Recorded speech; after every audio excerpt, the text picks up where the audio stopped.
Is decarbonisation a price worth paying?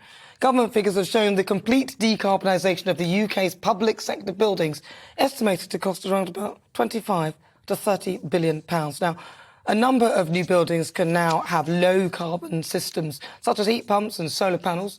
Much older properties will need to have the latest equipment installed or converted. Now, it's all part of the government's net zero strategy, with targets of reducing greenhouse gas emissions from all public estates by 75% over the next 15 years. But it's not really going to be easy. Our country is actually in a state of turmoil as people face a cost of living crisis, and this actually begs the question whether the government should just prioritise decarbonisation of public sector buildings over other pressing matters. Why are they doing that?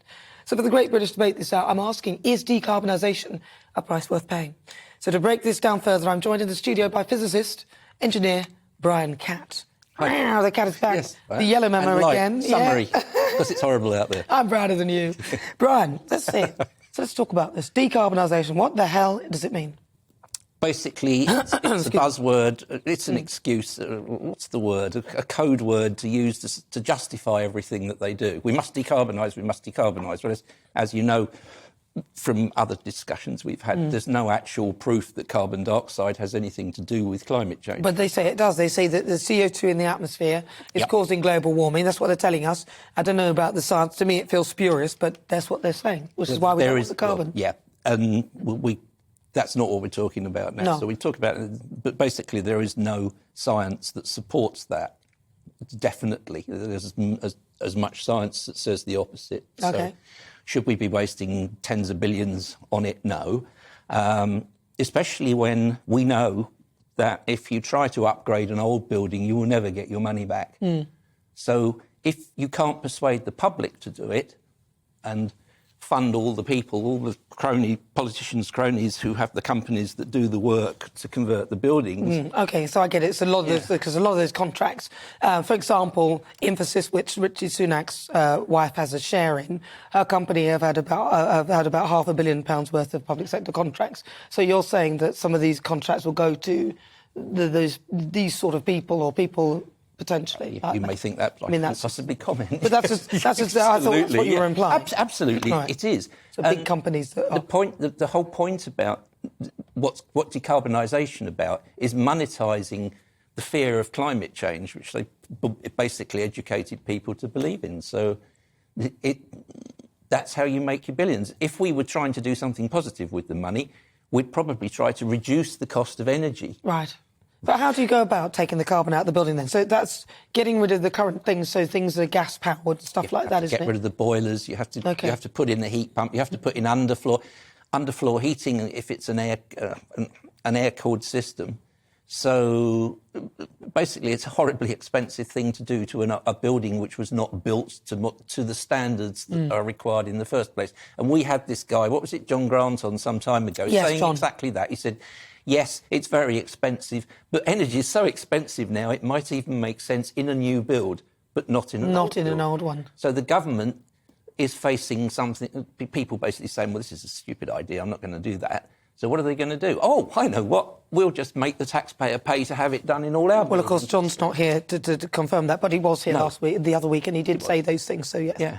I can confirm that. Right, let's, stay there, Brian, because, as you said, some people would suggest that you shouldn't really do it in the old buildings, it might cost more. But I'm also joined by the Conservative peer and member of the Environment and Climate Change Committee, Lord Peter Lilly. Peter, thank you very much for joining me. Good afternoon. So in terms of the green agenda, then, should we really be prioritising decarbonisation of public sector buildings? Well, certainly where you can insulate or otherwise change the heating system in a building and save in fuel costs enough over time, over a reasonably brief period to pay for it, we should certainly do it. I great respect for Brian Catt, but I think there is a lot of, the basic science of global warming, that if you double the amount of carbon dioxide in the atmosphere, it will increase the temperature by about 1 degree, is about as robust as any science I know. What is less robust is estimates of that will lead to sort of knock-on effects which will increase it much more. So there will be some global warming. If that is going to disrupt things, I'm a conservative, I don't want avoidable disruption.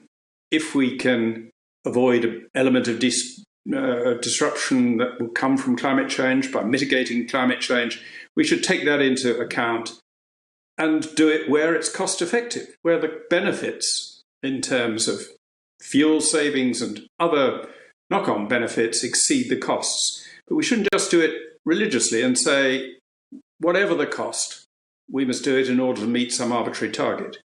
And that's what appears to be happening here. They're saying, how do you reduce emissions by 75%?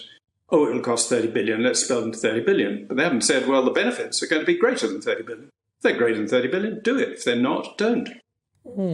So what do you think then? Because is it it feels like, again, an arbitrary figure, sort of 75%, and it feels like it'd be very disruptive and extremely expensive, and we don't really know whether the kickback will actually be worthwhile.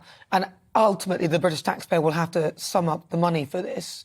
And in a report last month, the House of Lords Environment and Climate Change Committee warned that the UK will miss its target to achieve net zero anyway, emissions by 2050. So should we be bothering with this as a priority at the moment? I'm sure that quite a lot of it would not be a priority, even if in terms of making progress towards eliminating all carbon emissions by 2050, net zero.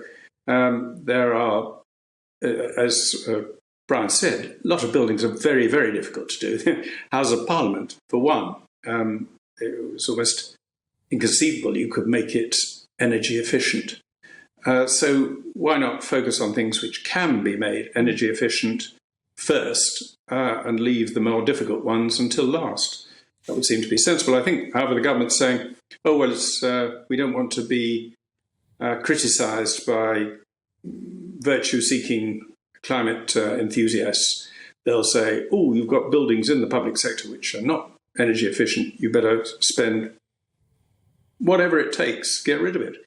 No, we have a limited amount of money and resources in the economy. Let's spend it on sensible things which pay for themselves or make the most progress towards net zero at the least cost. And not all public buildings fit into that category. Well, let's bring Brian back in on this as well, because it sounds to me like you guys are sort of agreeing on a level there. I couldn't really have the front to disagree with Peter too much. He's a very principled man and one of the few people who spoke against the Energy and Climate Change Act in Parliament in 2008. It has been one of my ideas on the way in the cab that perhaps the best way to decarbonise the public sector is to burn down Westminster. That would be a good start. But apart from that, not wishing to raise the public up to riot, the one issue is what the actual climate change ECS that you've talked about is. And yes, I mean, Happer and Weingarten, you know about these things, have come up with a number of 1 degree. The numbers come down from 4 or 5 that the UN started off with, and gradually it's coming down closer and closer to next to nothing, something which isn't going to have a major effect. But none of them have properly included the natural feedback. That's the perturbation that you get from putting that much CO2 into the atmosphere. It's not the net effect. They don't know how to calculate the net effect. Well, I agree, there is an element of uncertainty about it, but I probably suspect this time of the afternoon's not the time to bore your viewers with tedious discussions of radiative physics, much as Brian and I would like to.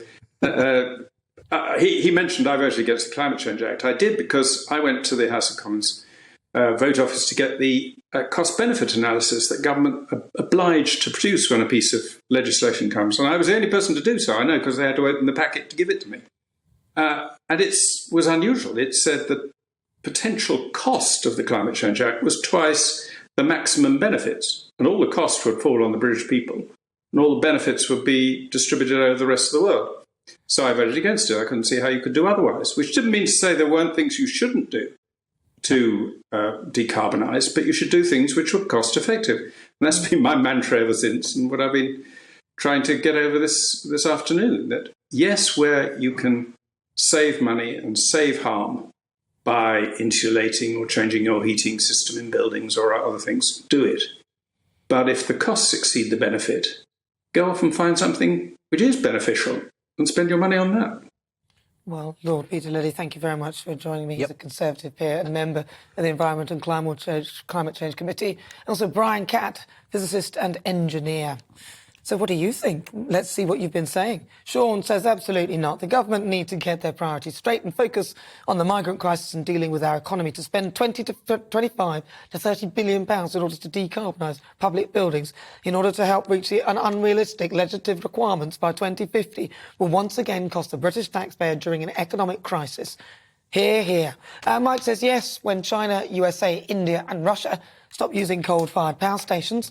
Mark says decarbonisation should come in time, in due course, and ideally no price should be paid for this. It's a commendable ideal aim, but not at any cost.